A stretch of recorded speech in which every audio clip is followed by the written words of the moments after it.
Hi students, ഇന്ന് നമ്മൾ discuss ചെയ്യുന്നത് മെമ്മറി അഡ്രസ് മാപ്പാണ്. മെമ്മറി അഡ്രസ് മാപ്പ് എന്ന് പറഞ്ഞാൽ നമ്മുടെ CPU മെമ്മറിയെ അഡ്രസ്സ് ചെയ്യാൻ ഉപയോഗിക്കുന്നൊരു മാപ്പാണ്. അതായത് റാമിനെയാണോ റോമിനെയാണോ. റാമിനാണെങ്കിൽ ഡിഫറെൻറ്റ് ടൈപ്സ് ചിപ്പുകളുണ്ടാവും അല്ലേ. റാം 1, 2, 3 ഡിഫറെൻറ്റ് ടൈപ്പ് ഓഫ് റാംസുകളുണ്ട്. ഏത് റാമിനാണ് ആക്സസ് ചെയ്യുന്നത്, അതുപോലെ തന്നെ ഏത് റോമിനെയാണ് ആക്സസ് ചെയ്യുന്നത് എന്നുള്ളൊരു കാൽക്കുലേറ്റ് ചെയ്യാൻ ഉപയോഗിക്കുന്ന ഒരു മാപ്പാണ് മെമ്മറി അഡ്രസ് മാപ്പ്. ഓക്കെ, ഈ മാപ്പ് വെച്ചിട്ടാണ് നമ്മുടെ CPU റാമുമായിട്ടാണോ റോമുമായിട്ടാണോ കമ്മ്യൂണിക്കേറ്റ് ചെയ്യുന്നത് എന്നെല്ലാം തീരുമാനിക്കുന്നത്.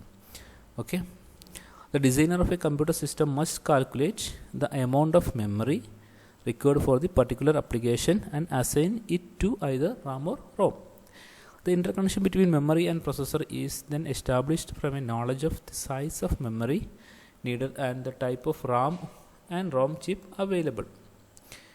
The addressing of memory can be established by means of a table. That table specifies the memory address assigned to each chip. Chip ഉദ്ദേശിക്കുന്നത് റാം ചിപ്പ്, അതുപോലെ തന്നെ റോം ചിപ്പുകൾ കേട്ടോ. This table called memory address map. അതായത് നമ്മൾ CPU മെമ്മറിയെ choose ചെയ്യാൻ ഉപയോഗിക്കുന്ന മെമ്മറിയെ നമുക്കറിയാം. RAM different types of RAM ചിപ്പുകളുണ്ടാകും, റോം ചിപ്പുകളുണ്ടാകും. ഇപ്പോൾ CPUക്ക് ഒരു പർട്ടിക്കുലർ റാമുമായിട്ട് ആ പർട്ടിക്കുലർ റാമിനകത്തുള്ള പർട്ടിക്കുലർ അഡ്രസ്സിലേക്ക് ഡാറ്റ ഫെച്ച് ചെയ്യണം, അല്ലെങ്കിൽ ഡാറ്റ റൈറ്റ് ചെയ്യണം, റീഡ് ചെയ്യണം. അപ്പോൾ ഏത് റാമിനകത്തുള്ള ഡാറ്റയാണ് റീഡ് ചെയ്യേണ്ടത്, അതല്ല റോമിനകത്തുള്ള ഡാറ്റയാണ് റീഡ് ചെയ്യേണ്ടത് എന്നെല്ലാം നമ്മൾ ഐഡൻറ്റിഫൈ ചെയ്യുന്നത് ഈ മെമ്മറി അഡ്രസ് മാപ്പ് വെച്ചുകൊണ്ടാണ്. ഓക്കെ, അത് ഡീറ്റെയിൽ നോക്കാം നമുക്ക്. ഓക്കെ, ഇതാണ് മെമ്മറി അഡ്രസ് മാപ്പ്. ഇവിടെ നമുക്കറിയാം, ഇവിടെ കോമ്പണൻസ് ഫസ്റ്റ് നമ്മൾ നോക്കാം. കോമ്പണൻസ് ഇവിടെ റാം 1, റാം 2, റാം 3, റാം 4 അല്ലേ. 4 റാംസുകളാണ് നമ്മൾ ഉപയോഗിക്കുന്നത്. ഇവിടെ നമുക്കറിയാം റാം 128x8 ആയിരുന്നു റാം ചിപ്പ് ഉണ്ടായിരുന്നല്ലേ. 128 ബിറ്റ് അഡ്രസ്സാണ് റാമിനകത്തുള്ളത്. നമ്മൾ റാം ഡിസ്കസ് ചെയ്ത് പറഞ്ഞിരുന്നു അല്ലേ. 128x8 എന്ന് കൊടുത്തിരുന്നു അല്ലേ. അപ്പോൾ 128 ബൈറ്റ്സുകളാണ് റാം ഉപയോഗിക്കുന്നത്. അതുകൊണ്ട് തന്നെ 128 എന്ന് പറഞ്ഞാൽ 2�7 ആണ്. അപ്പോൾ 7 ബിറ്റ് അഡ്രസ്സാണ് റാം ഉപയോഗിക്കുന്നത്. 0 to 6 വരെയുള്ള അല്ലെങ്കിൽ 1 to 7 വരെയുള്ള 7 ബിറ്റുകളാണ് റാം ഉപയോഗിക്കുന്നത്. അതുകൊണ്ട് തന്നെ റാമിനകത്ത് നോക്കാം നമ്മൾ. ഇനി റൈറ്റ് സൈഡിൽ നോക്കാം. 1 to 7 വരെയുള്ള 7 ബിറ്റുകൾ എല്ലാം എന്താണ്, XXXS അല്ലേ. ഇത് ആ പർട്ടിക്കുലർ റാം ചിപ്പിനകത്തുള്ള സ്പെസിഫിക് അഡ്രസ്സാണ്. മനസ്സിലായിട്ടുണ്ടോ? റാം ചിപ്പ് 128 ബൈറ്റ്സ് അല്ലേ. അപ്പോൾ അതിനകത്തുള്ള ഓരോ സെല്ലിനെയും ആക്സസ് ചെയ്യാൻ ഉപയോഗിക്കുന്ന 7 ബിറ്റുകളാണ് ഇത്. ഈ 7 ബിറ്റിൻ്റെ കോമ്പിനേഷൻ ഉപയോഗിച്ച് നമുക്ക് 128 ബൈറ്റ്സിനകത്തുള്ള ഏത് ലൊക്കേഷൻ ഡാറ്റയും നമുക്ക് ആക്സസ് ചെയ്യാൻ പറ്റും. അപ്പോൾ ഈ റാം ആകുമ്പോൾ റാമിനകത്ത് 128 ബൈറ്റ്സ് ആയതുകൊണ്ട് തന്നെ ആദ്യത്തെ 7 ബിറ്റുകൾ ഉപയോഗിക്കുന്നത് ആ ചിപ്പിനകത്തുള്ള അഡ്രസ് സ്പെസിഫൈ ചെയ്യാൻ വേണ്ടിയിട്ടാണ്.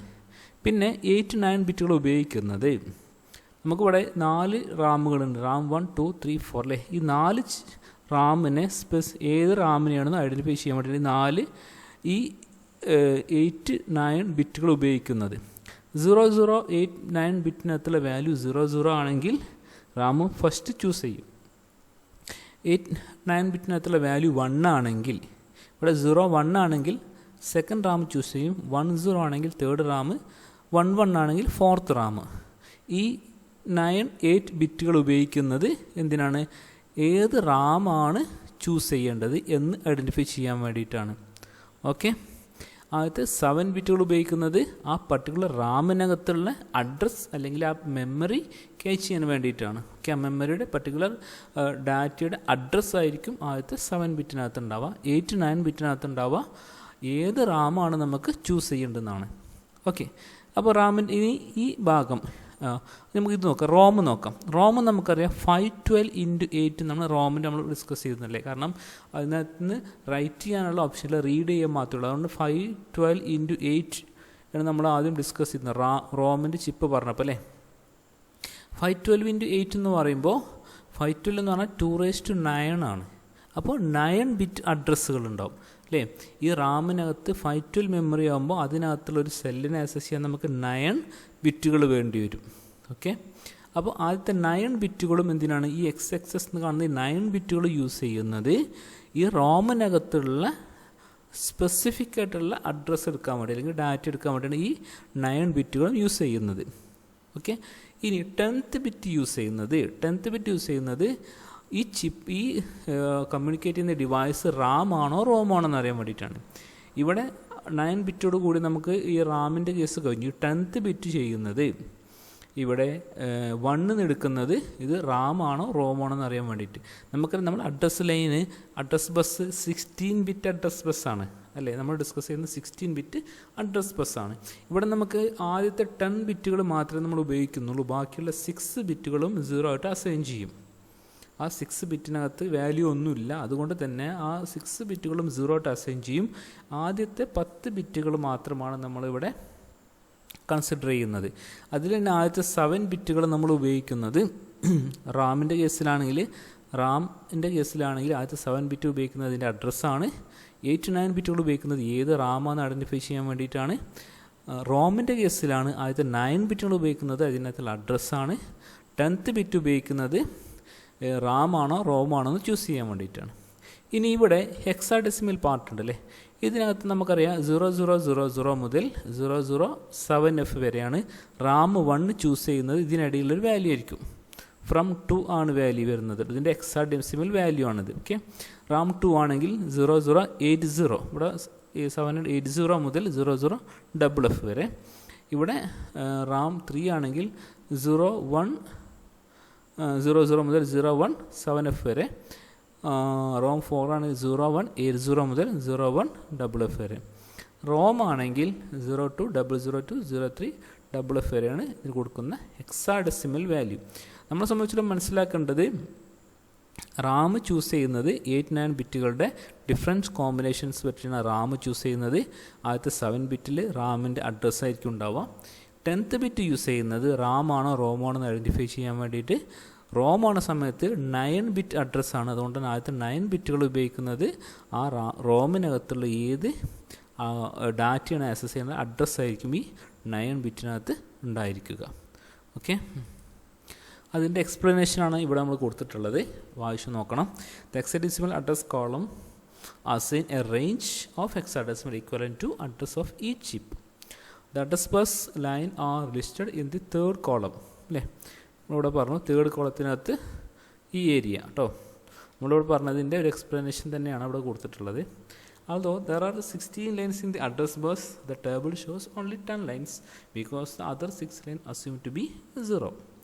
Okay, the small x under the address bus line designate those lines that must be connected to the address input in the each chip. Okay, the RAM chip have 128 bytes and we need 7 address lines. The ROM chip has 512 bytes and we need 9 address lines. The X are always assigned to the low order bus lines, the line 1 to 7 for RAM and line 1 to 9 for ROM. Okay, it is now necessary to distinguish between 4 RAM chip by assigning each of the different address. For this particular example, we choose bus line 8 and 9 to represent 4 distinct binary combination. Note that any other pair of unused bus line can be chosen for this purpose. 8 to 9 ബിറ്റുകൾ 8 to 9 ലൈൻസിനകത്ത് ബിറ്റുകൾ ഉപയോഗിച്ചിട്ട് നമ്മൾ 4 combination ഉണ്ടാക്കിയുള്ളത്. 4 റാമുകൾ choose ചെയ്യാൻ നമ്മൾ അതാണ് ഉപയോഗിച്ചിട്ടുള്ളത്. Okay, the table clearly shows that the 9 low order bus lines constitute a memory space for ROM equal to 2⁻9 into 512 bytes.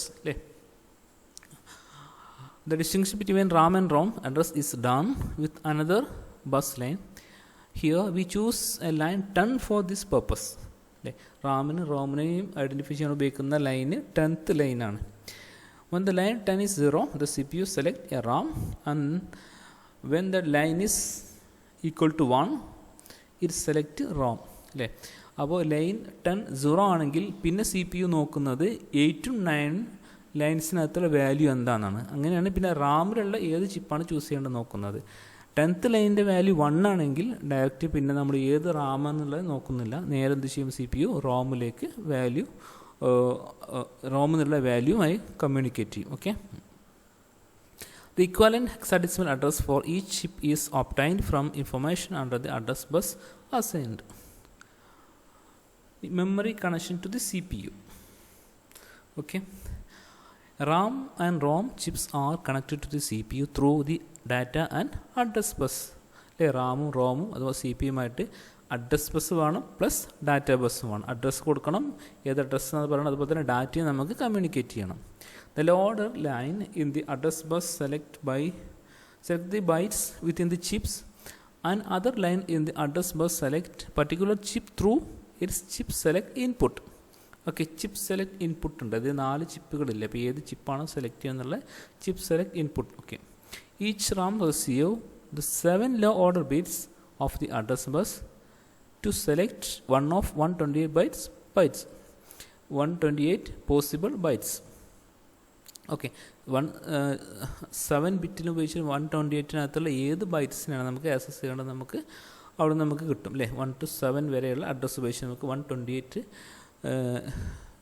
Bits വരെ നമുക്ക് ഉണ്ടാക്കാൻ പറ്റും. The particular RAM chip select it determined from line 8 and 9 in the address bus.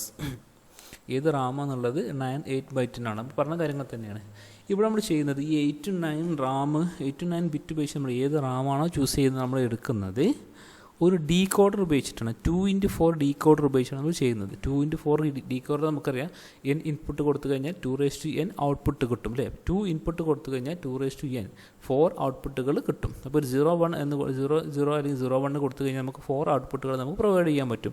ആ 4 ഔട്ട്പുട്ടുകൾ വെച്ചിട്ടാണ് നമ്മൾ എന്ത് ചെയ്യുക, ഏത് റാമാണ് ചൂസ് ചെയ്യേണ്ടത് നമ്മൾ ചെയ്യുക. ഓക്കെ, അതാണ് ഇവിടെ പറഞ്ഞിട്ടുള്ളത്. This is done through 2x4 decoder whose output goes to CS1 input in each RAM chip. Okay, നമുക്ക് ടേബിൾ ഉണ്ട്, ഒന്നുകൂടി നോക്കുമ്പോൾ മനസ്സിലാവും കേട്ടോ. Thus we address line when address line 8 and 9 are equal to 0 0, the first RAM chip is selected.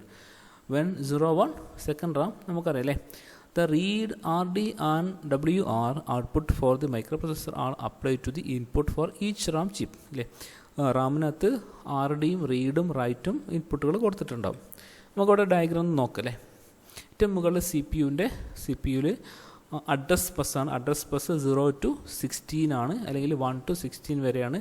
16 bit അഡ്രസ്സാണുള്ളത്. അതിൽ ആദ്യത്തെ 1 to 7 വരെ ഉള്ള അഡ്രസ്സ് ആണ് റാം ഉപയോഗിക്കുന്നത് അല്ലേ.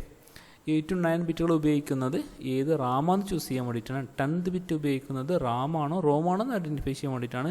ബാക്കിയുള്ള 16 ബിറ്റിലെ ബാക്കി 10 കഴിഞ്ഞ് ബാക്കിയുള്ള 6 ബിറ്റുകൾ 16 ബിറ്റ് അഡ്രസ്സിനകത്തുള്ള 10 കഴിഞ്ഞിട്ടുള്ള ബാക്കി 6 ബിറ്റുകളും 0 ആയിട്ട് അസൈൻ ചെയ്യും. കാരണം അവിടെ നമുക്ക് പർട്ടിക്കുലർ വാല്യൂ ഒന്നും കൊടുക്കാനില്ല, 0 ആയിട്ട് അസൈൻ ചെയ്തോളൂ. ഓക്കെ, നമുക്കിനി നോക്കാം. അതുപോലെ തന്നെ റീഡ് ആൻഡ് റൈറ്റ് ഓപ്പറേഷനുകളുണ്ട് അല്ലേ. റീഡ് ആൻഡ് റൈറ്റ് ഓപ്പറേഷനുകളുണ്ട്. റീഡും റൈറ്റും ഓപ്പറേഷനുകൾ റാമിലേക്ക് മാത്രമേ ഉണ്ടാവുള്ളൂ. റീഡ് ഓപ്പറേഷൻ റോമിലേക്ക് കൂടി പാസ് ചെയ്യും. ഓക്കെ, നമുക്കിനി നോക്കാം അല്ലേ.